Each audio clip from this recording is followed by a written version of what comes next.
ભાવનગરમાં ભાજપ દ્વારા હર ઘર તિરંગા કાર્યક્રમ હેઠળ મહાનુભાવોની પ્રતિમાઓની સફાઈ કરી પુષ્પાંજલિ અર્પણ કરવામાં આવી હતી। ભાજપ આગેવાનો તેમજ કાર્યકર્તાઓને નીલમબાગ સ્થિત મહારાજા કૃષ્ણકુમાર સિંહની પ્રતિમાની સફાઈ કરી પુષ્પાંજલિ અર્પણ કરી હતી। આગેવાનો દ્વારા જશોનાથ ચોક સ્થિત બાબા સાહેબ આંબેડકરની મૂર્તિ તેમજ ઘોઘા ગેટ સહિત શહીદ ભગતસિંહની પ્રતિમાને પુષ્પાંજલિ અર્પિત કરાઈ હતી।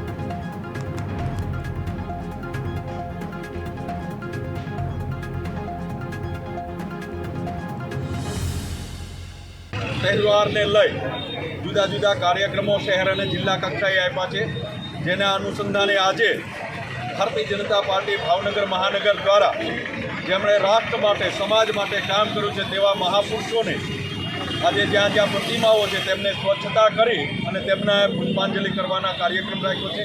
એ અંતર્ગત આજે ઘોઘા ગેટ ચોક ખાતે અહીંયા સૌ કાર્યકર્તાઓએ માનનીય મેયરશ્રીની ઉપસ્થિતિમાં વીર ભગતસિંહના સ્ટેચ્યુને પુષ્પાંજલિ કરી છે।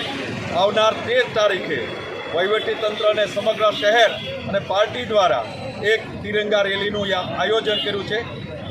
ગણેશ મહેતા મેદાનથી ચાલુ કરી અને શહેરના રાજમાર્ગો પર પડશે। 14મી તારીખે રાત્રે 8:30 કલાકે સરદારનગર સ્વામિનારાયણ ગુરુકુળના ગેટ ખાતેથી વિભાજન વિભીષિકા અંતર્ગત એક મૌન રેલીનું પાર્ટી દ્વારા આયોજન તહેવારને લઈ